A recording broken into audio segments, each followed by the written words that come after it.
Hello, welcome to another episode of Hiring and Inspiring. Today's guest is Jesse Wenskus. Jesse is a connection of mine from the industry. I'm going to describe him as a veteran sales professional in the building construction industry. Been around. Probably wouldn't say veteran, but I've been around for a while. Sorry, he's been around a while. Yeah. Up in the far north area of Queensland. He's been in the industry for a long time in the sales capacity. So looking forward to having a chat to him today, finding about his career journey and how he's getting on in his current role. So I know he's doing some good stuff. So Jesse, with that introduction, mate, welcome to the show. Thank you. How are you getting on? Thanks for having me, Joe. Yeah, no, good, mate. Good. Yeah, living life to its fullest at the moment, which is good. So yeah, busy as always. So nice. Yeah. Good stuff, mate. So let's start in the present. You are currently working at Hanson? Yes. Yeah. So yeah, mate, tell me a bit about how you're getting on in that role. How's it all going? You mentioned it's busy. What's the sort of state of the market and how's it all going? Yeah, good. So in my area, I look after 4 batch plants and a quarry. So I look after the sales for the whole of the central Queensland region. So Rocky, Gladstone, Billow, Mara, and obviously the quarry as well. So yeah, mate, it's pumping at the moment. So Rocky's really busy. We've got got a ring road that's just kicked off. So we've managed to pick up a bit of work there, and yeah, it's just flat strap. So it's good. Yeah, it's good. For someone who's maybe listening who doesn't know too much about Hanson, the cement industry, just tell my audience a little bit about exactly what you do, what you sell, and the type of projects and the customers you're typically dealing with in that region. Yeah. So obviously we sell concrete, but obviously to the outside eye, like before I started with Hanson, like everyone's under the impression that concrete's concrete, but there's actually a science to it, and there's so many different mixes and like different variables when it comes to concrete as well. So especially on the big projects, so you do a lot of work with QMR, so main roads, and they have their own spec on top of the Australian standard and stuff like that. So it's just about designing a mix that complies with the standard and what the customer wants. So my job is to look after the projects, look after the customers from a sales perspective, but also you could say from an account management side of it as well. So at the end of the day, just making sure the customers are happy with the service, with the quality, pricing, and everything in between. Yeah. And who actually are the customers then? Are you talking to the builders, the contractors, those kind of specifiers? What's the so a bit of everything. So we deal with the concreters, obviously, but we also deal with the subcontractors and the primary contractors and that as well. So like TMR being the primary contractor, and then you got the subbies underneath them, which is the ones that everyone would know of. So like Fulton Hogan, BMD, stuff like that. And then you've got guys doing work for Fulton Hogan, which is doing work for TMR. So it's a bit of a tree. So, but on the grand scale, we deal with all of it. So, but like, yeah, all your main builders, so like Hutchies are a big one. Yeah. Fulton Hogan, Woolham's, Painters, like all the big guys. So, and I know your role is a mix of winning new business, yes, and also managing accounts. You said, what is just sort of your typical process for, say, if there's a new project coming up?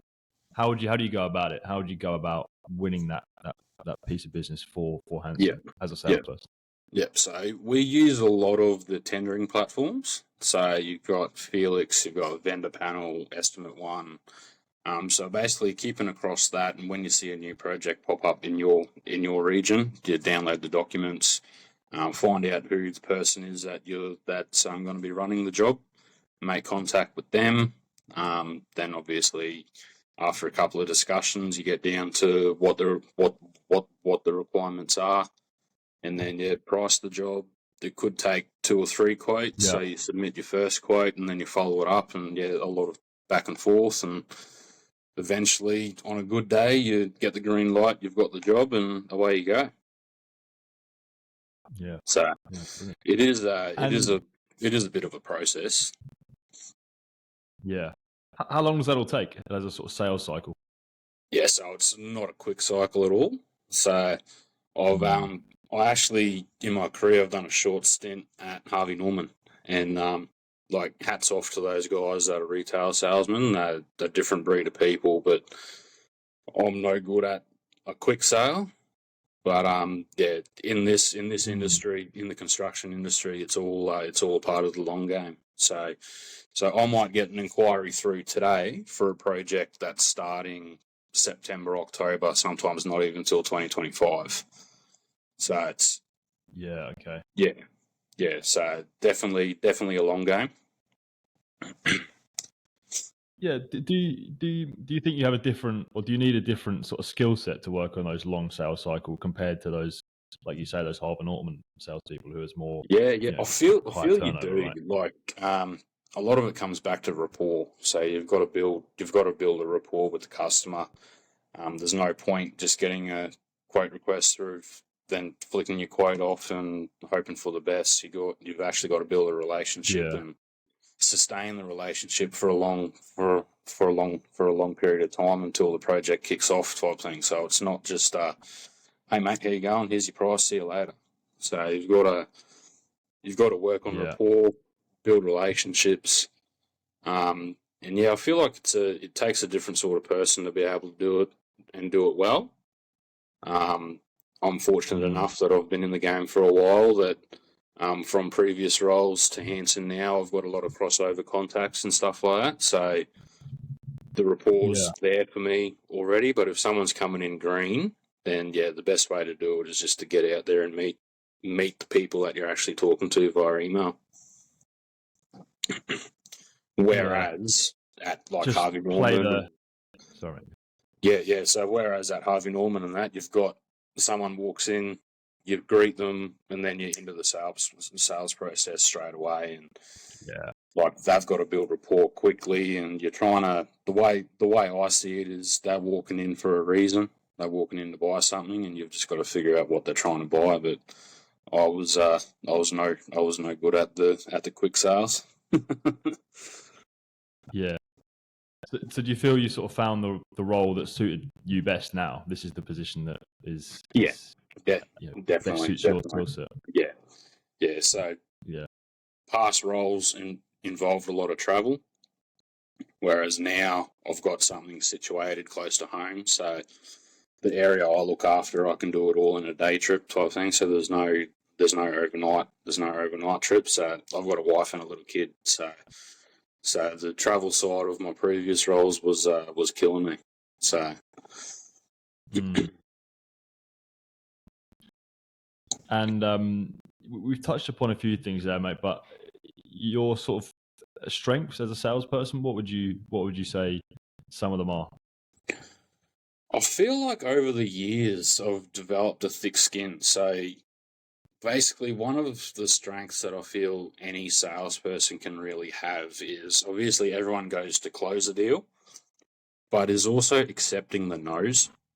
So learning how to deal with a rejection and how to deal with a setback is probably the biggest thing that I could suggest to anyone that's only just starting sales. But and also, when a customer says no, they might say no at that point in time, but it doesn't mean no.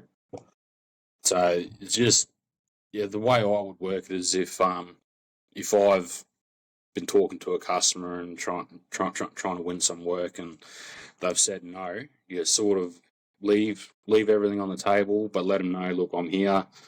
If you ever need anything, give me a call. And then you just put them into your call cycle, so you don't have to see them every single week and become that pest sales rep that's all day, every day, trying to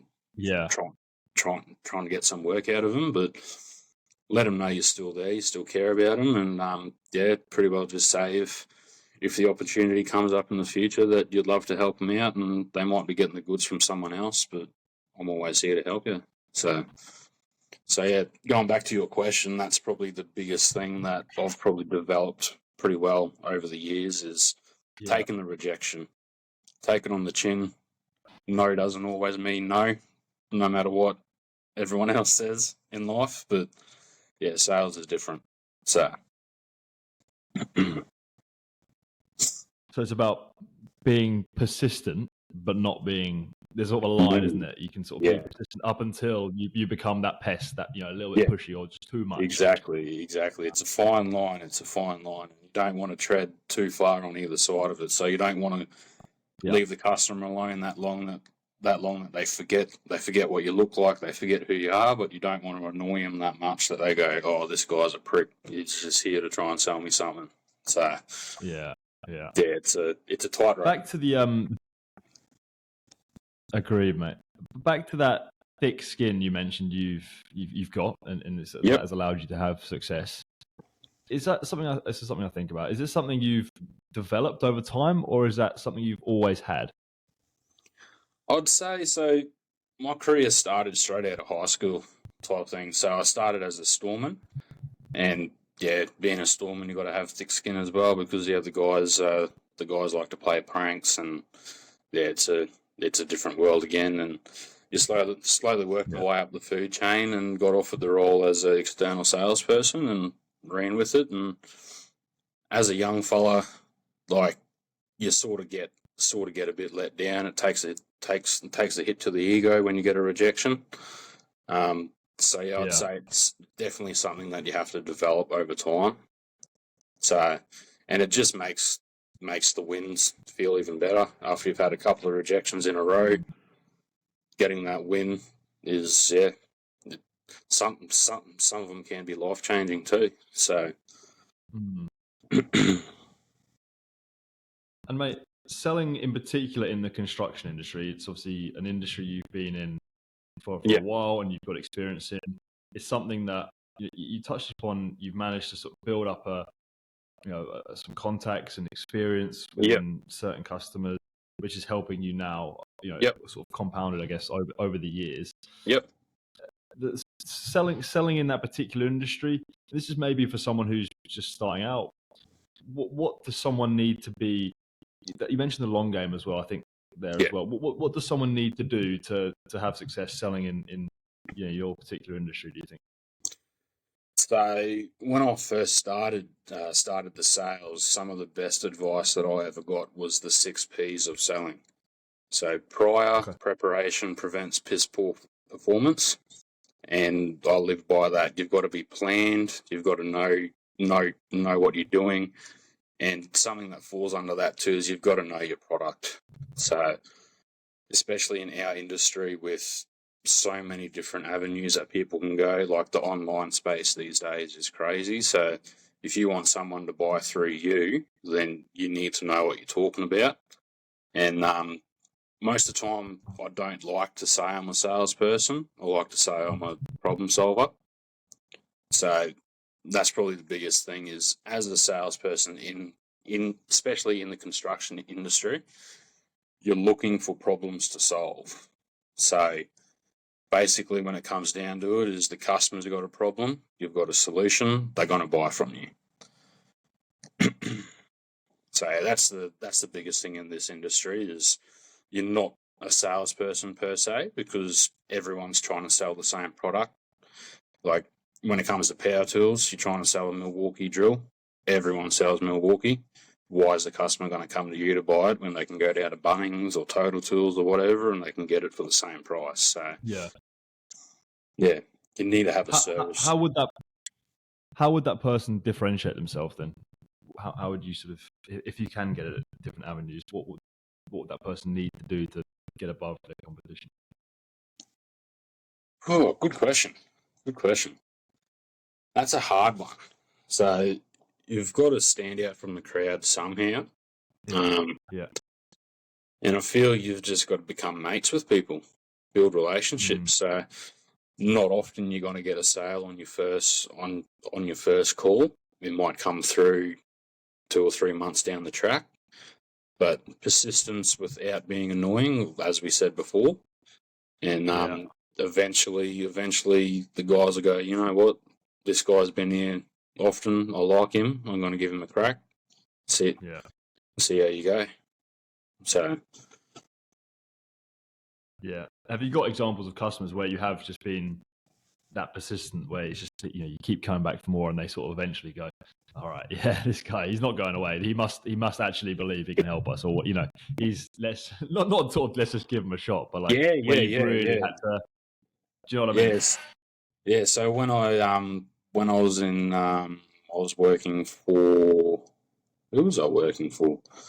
It was either Boltmasters or Specfast. I was calling on this trucking company, and they didn't have an account with us. I was just driving past one day, and I'm like, I've never been in there before. So I walked in, signed in, and then just asked Sheila who's the best person to talk to that makes decisions about buying stuff, and she pointed me in the right direction. And that first call, I was pretty nervous, and I probably stumbled over my words a little bit, but he was a nice enough bloke that I'm like, I can probably get some work out of this, so I'll just keep calling on him. So probably once a week for the first month, and then I sort of drew it back a little bit, and was about once a fortnight, and then probably once a month. And eventually he goes, you know, you've been out here quite a lot recently. We're actually looking to change suppliers, and you're the first guy I thought of. So I ended up ended up winning quite a bit of business out of that. So brilliant. Yeah. And then I've obviously had other ones as well, how I would call on them once a week for the first month, and then they just said, mate, you hear too much, go away, leave me alone. Yeah. Then that's when you sort of learn, okay, if I do it this much, they're going to give me the flick, and if I do it this much, they're going to like me. But if I forget about them, then they're going to forget about me. Yeah. Being front of that first one you mentioned, just being front of mind is what's comes, because when they said it's just about when they're looking for that change, you're the go-to because you've been exactly. Enough. You've been there, you've been talking to him, you know his wife's name, you know what he does on the weekends, and he sees you as sort of a mate almost, and then he goes, oh, you know what, we're looking to change. That Jesse bloke's pretty cool. I'm gonna see if he can help me out. So yeah, love it. The region you live and work and sell in, that area of Queensland, the central, northern region, not an area obviously I'm too familiar with. How would you describe that as an area to work in terms of selling to the customers up there? Any sort of differences maybe compared to working in a big sort of metropolitan area of the country? What's your experience, and what wisdom can you impart on that? Yeah, on that front? So probably working in regional Queensland, as I do, is you figure out pretty quick that everyone knows everyone.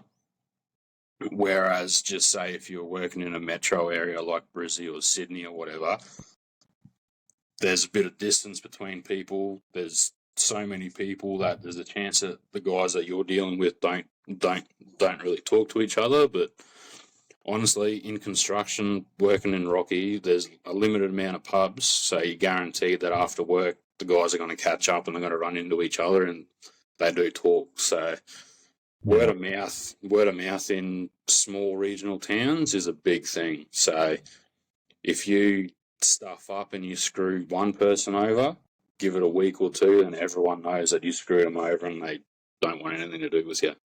So it's a big thing. That's probably the hardest thing about regional areas is everyone knows everyone. So, is that positive or negative, you think? It can be both. Like, obviously, if you're good at what you do and you have a pretty good reputation, everyone knows you.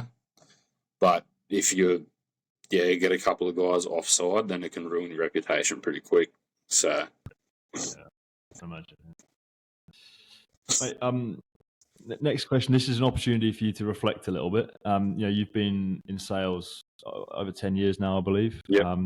If you look back to the bloke 10 years ago when you sort of first starting out professionally, how do you think you've developed since then? Where have you grown, I guess? Oh, I definitely feel like I've grown heaps.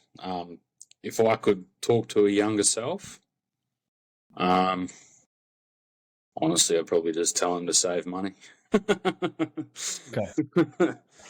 But and like I've had a few hiccups in my career and that as well. I was in the middle of changing jobs a couple of years ago, and stepped out of line with my contract and got told to sit out for a few months while everything was sorted out. So yeah, if I could talk to my younger self, I'd just say tread carefully, look after the companies that you work for now, and when you leave, don't kick up a stink and leave on good terms.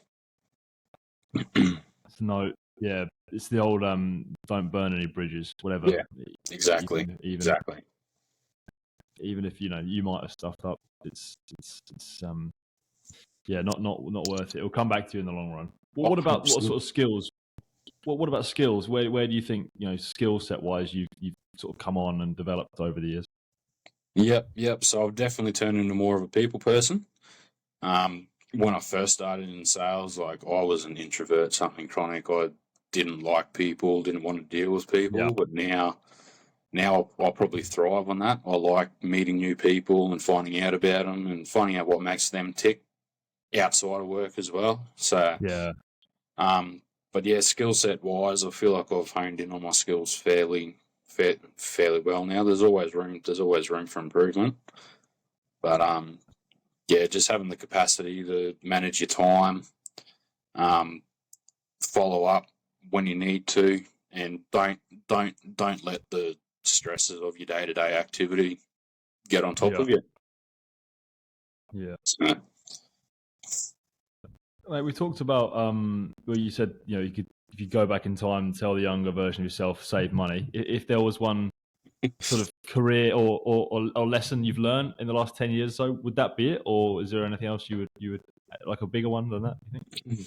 Nah, that's probably definitely it. I was a bit of a pisshead growing up, so as a salesperson, when you're only 22, 23 or whatever, and the bonuses start coming in, it's pretty easy to live the high life, and then later on down the track, you look back at all the money you made, and you're just like, shit, I've got nothing to show for that now.